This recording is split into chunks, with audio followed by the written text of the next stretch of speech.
السلام علیکم ورحمۃ اللہ وبرکاتہ۔ پیارے بچوں، اردو پرائمر کا آج ہم سبق گولہے سے پڑھیں گے۔ گولہے سے پیارے بچوں ہاتھی کی تصویر بنی ہوئی ہے اور اس کا چھوٹا سا بچہ دکھایا گیا ہے۔ اب ہم نظم پڑھیں گے۔ ہاتھی آیا، سونڈ میں بھر کے پانی لایا۔ کان ہیں اس کے بڑے بڑے، دانت ہیں لمبے کھڑے کھڑے۔ ناک ہے اس کی لمبی لمبی، آنکھیں اس کی چھوٹی چھوٹی۔ ہاتھی تو بس ہاتھی ہے، بچوں کا وہ ساتھی ہے۔ پیارے بچوں، اس میں سوال پوچھا گیا ہے کہ سوچ کر بتائیں کہ ہاتھی کی سونڈ کس کام آتی ہے۔ تو پیارے بچوں، جو ہاتھی کی سونڈ ہے، اگر سونڈ نہ ہو ہاتھی کی تو وہ کتنی دیر تک زندہ رہ سکتا ہے؟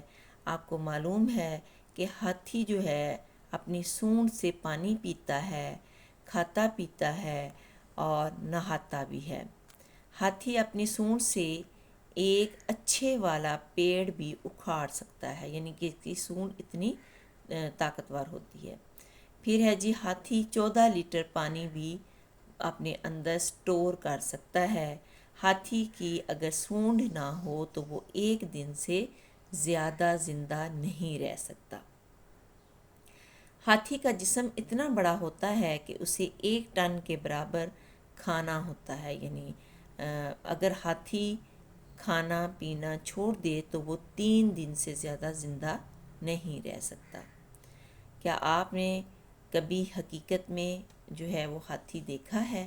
یہ آپ نے مجھے ضرور بتانا ہے۔ پھر اس کے بعد جو ہے ذخیرہ الفاظ ہیں، اس میں آ جاتا ہے پہلے گولہے واو دال ہود، پھر ہوا ہے گولہے واو الف، اس کے بعد ہاکی ہے گولہے سے، گولہے الف کاف چھوٹی یہ، اس میں چھوٹا کاف آئے گا۔